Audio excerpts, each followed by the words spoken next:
मुख्यमंत्री विष्णुदेव साय ने आज राजधानी रायपुर के मोआ स्थित सतनाम भवन परिसर से विशाल सतनाम सद्भाव पदयात्रा का शुभारंभ किया। उन्होंने धार्मिक विधि विधान के साथ पदयात्रा को हरी झंडी दिखाकर श्रद्धालुओं को गिरौदपुरी धाम के लिए रवाना किया। इस अवसर पर मुख्यमंत्री ने पवित्र जैतखाम की पूजा अर्चना कर गुरु घासीदास का पुण्य स्मरण किया और प्रदेशवासियों की सुख समृद्धि व खुशहाली की कामना की। सबसे पहले परम पूज्य बाबा गुरु घासीदास जी के चरणों में मैं सत नमन करता हूँ। और आज बड़ा सौभाग्य का विषय है छत्तीसगढ़ के लिए कि हमारे प्रदेश के जो मंत्री हैं गुरु खुशवंत साहब और सतनाम समाज के जो पदाधिकारी हैं उनके नेतृत्व में रायपुर से लेकर गिरौदपुरी तक 5 दिवसीय सतनाम सद्भाव पदयात्रा का शुभारंभ आज यहाँ पर हुआ है। और जिस तरह से पूज्य बाबा गुरु घासीदास जी पूरे मानव समाज को मनखे एक समान का संदेश दिए थे और समाज सुधार का काम भी किए थे, उन सब बातों को गुरु खुशवंत साहब 5 दिन की यात्रा में लोगों के बीच में रखेंगे। बीच बीच में रात्रि विश्राम भी है, वहाँ पर समरसता भोज वगैरह का भी आयोजन है। तो बहुत अच्छा इस पदयात्रा का एक माहौल बनेगा पूरे छत्तीसगढ़ के अंदर में। पदयात्रा 18 फरवरी से प्रारंभ होके ये 5 दिन पदयात्रा चलते हुए गिरौदपुरी धाम में कल समापन होना है, जहां बाबा गुरु घासीदास जी के तपो स्थली गिरौदपुरी धाम में बाबा जी की आरती मंगल पूजा करके कल समापन हुई। और ये सद्भाव पदयात्रा बाबा गुरु घासीदास जी के जो संदेश उपदेश है उन्हें जन जन तक पहुंचाए के लिए सद्भाव पदयात्रा है। लेकिन नारा हम सब दे हैं, मैं आप सबसे आग्रह करूं नारा एक बार और साथ आप सब दोहराओ। मैं बोलूं बोल रहा है हिंदुस्तान तो बोल रहा है मन के एक समान। एक बार दोनों हाथ उठा के। रायपुर नगर निगम के विभिन्न जोनों में अतिक्रमण हटाने की कार्यवाही तेज हो गई है। सड़क किनारे ठेला गुमटी लगाकर जीवन यापन करने वाले लोगों में इस कार्रवाई को लेकर नाराजगी और चिंता देखी जा रही है। इस बीच विपक्ष ने निगम प्रशासन की कार्यशैली पर सवाल उठाए हैं। नेता प्रतिपक्ष आकाश तिवारी का कहना है कि छोटे कारोबारियों पर कार्रवाई हो रही है, लेकिन बड़े बिल्डर और कारोबारी अब तक कार्रवाई से बचे हुए हैं। देखिए, दिखाने की कार्रवाई करना और कार्रवाई का भी एक तरीका होता है। यदि आपने व्यवस्थापन दिया है उचित तो उसके बाद कार्रवाई करिए, कार्रवाई का कोई विरोध नहीं है। क्योंकि वो जो छोटे छोटे व्यापारी भी हैं वो उससे उनका घर चलता है, उनको उचित व्यवस्थापन दे दीजिए, उसके बाद कार्रवाई कीजिए। कोई हमारा उसमें विरोध नहीं है। राजधानी रायपुर के कुछ इलाकों में पानी की समस्या अब भी बनी हुई है, जिससे आने वाली गर्मी को लेकर लोगों की चिंता बढ़ गई है।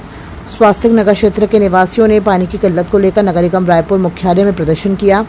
प्रदर्शन में शामिल नेता प्रतिपक्ष आकाश तिवारी ने कहा कि नागरिकों को स्वच्छ पेयजल उपलब्ध कराना निगम की जिम्मेदारी है और किसी भी वार्ड के लोगों को उनके मूलभूत जल अधिकार से वंचित नहीं होना चाहिए। स्थानीय लोगों का आरोप है कि बार बार मांग के बावजूद उन्हें केवल आश्वासन मिला है, जबकि समस्या का स्थायी समाधान अब तक नहीं हो पाया है। देखिए, रायपुर राजधानी में अभी गर्मी चालू भी नहीं हुई है और नगर निगम की पोल खुल चुकी है। ये लोग स्वास्तिक नगर के लोग हैं, जहां पर 870 प्रधानमंत्री आवास योजना का फ्लैट है। कोशिश कर रहे हैं कि इन लोगों को पानी मिले, लेकिन वस्तु स्थिति देखिए, ये लोग अपने छोटे छोटे बच्चे को लेकर भी आने पर मजबूर है। इनके पास कोई रास्ता नहीं है सिवाय नगर निगम को घेराव करने के। आज ये सब लोग पूरे तरह से अपने घर को काम को, ये रोजमर्रा वाले काम है, रोज कमाते रोज खाने वाले लोग हैं, ये लोग अपने काम को छोड़कर यहाँ नगर निगम में घेराव करने को मजबूर है। क्योंकि रायपुर नगर निगम कुंभकर्णी नहीं सो रहा है और इनके लिए कोई चीज भी नहीं सोच रहा है। तो आप देखिए, बहुत भयावह स्थिति आने वाले समय में रायपुर राजधानी वासी को देखना पड़ेगा। ट्रिपल इंजन की सरकार की महक और मौलिक अधिकार नहीं दिला पा रही स्वच्छ पीने का। बाकी आप क्या उम्मीद रखेंगे इनसे? राजस्व मंत्री टंकराम वर्मा ने डिजिटल किसान किताब का शुभारंभ किया। इस पहल के जरिए किसानों को उनकी जमीन और संपत्ति से जुड़ी जानकारी अब डिजिटल रूप में एक क्लिक पर उपलब्ध होगी, जो समय समय पर अपडेट होती रहेगी। मंत्री वर्मा ने कहा कि विष्णुदेव साय सरकार ने राजस्व विभाग में कई अहम सुधार किए हैं और डिजिटल किसान किताब से किसानों को सीधे लाभ मिलेगा। इससे अवैध कॉलोनियों और भूमि संबंधी गड़बड़ियों पर भी अंकुश लगाने में मदद मिलने की उम्मीद है। देखिए, छत्तीसगढ़ में हमारे यशस्वी मुख्यमंत्री माननीय विष्णुदेव साय जी के नेतृत्व में, उनके मार्गदर्शन में काम कर रहे हैं। और मैं ये कहना चाहूँगा कि राजस्व विभाग में हमारे माननीय मुख्यमंत्री जी के निर्देशन में बड़ा सुधार इन 2 साल में हुआ है। और आज ये प्रसन्नता का विषय है कि हमारे जो किसान किताब की जो पुस्तिका है उसको डिजिटल कर रहे हैं। पहले मैनुअल के लिए लोग भटकते थे, किसान परेशान होते थे, उसमें समय, शक्ति, ऊर्जा सब लगता था। आज इसको डिजिटल किसान किताब की आज शुभारंभ कर रहे हैं। इसमें किसान को भटकना नहीं पड़ेगा। इसमें डिजिटल किसान किताब अब भूया पोर्टल जो हमारा है उसमें B1 और P2 रिपोर्ट के साथ उपलब्ध रहेगी और किसान जब चाहे अपनी आवश्यकता के अनुसार समय के हिसाब से आसानी से अपनी ज़मीन की सारी चीज़ें देख सकते हैं, उसको डाउनलोड कर सकते हैं। और ये डिजिटल किसान किताब जो है इसमें भूया पोर्टल से ये अपडेट हमेशा होते रहेंगे। इनसे किसानों को जो संशोधित जानकारी है खरीदी बिक्री का सारा अपडेट उनको मिलता रहेगा। ये किसान किताब पुस्तिका जो है पटवारी का डिजिटल हस्ताक्षरित होगी और किसानों को प्रमाणित प्रति प्राप्त करना और भी आसान हो जाएगा। तो अभी 2 साल में जितने सुधार किए हैं, बड़े बड़े सुधार किए हैं, और सुधार करने के पीछे केवल एक है कि भू मालिक जो है, किसान है, उनको सुविधा मिले, समय, शक्ति, ऊर्जा का बचत हो। और ऑटो डायवर्सन अभी कुछ दिन पहले किए हैं और इससे पहले रजिस्ट्री के साथ नामांतरण हुआ है।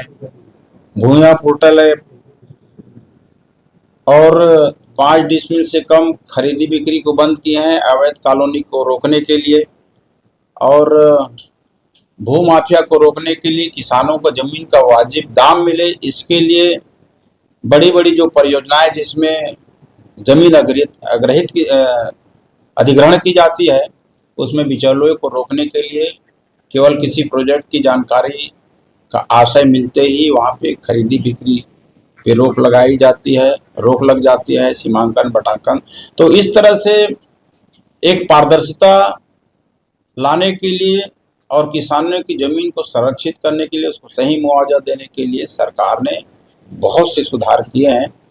हमारे माननीय मुख्यमंत्री जी को बधाई देता हूं कि उसके नेतृत्व में काम कर रहे हैं और उनका समय समय पे मार्गदर्शन मिलता है और उनके मार्गदर्शन के हिसाब से हम इस राजस्व विभाग में बहुत से सुधार किए हैं। छत्तीसगढ़ के सूरजपुर जिले में एक ही परिवार के 3 लोगों की मौत से इलाके में शोक का माहौल है। जानकारी के मुताबिक पति पत्नी और उनकी 3 वर्षीय बच्ची मृत पाए गए हैं। प्राथमिक आशंका है कि कमरे में सिगड़ी में कोयला जलाकर सोने के कारण जहरीली गैस से दम घुटने से यह हादसा हुआ। घटना कोतवाली थाना क्षेत्र के चंद्रपुर गांव की बताई जा रही है।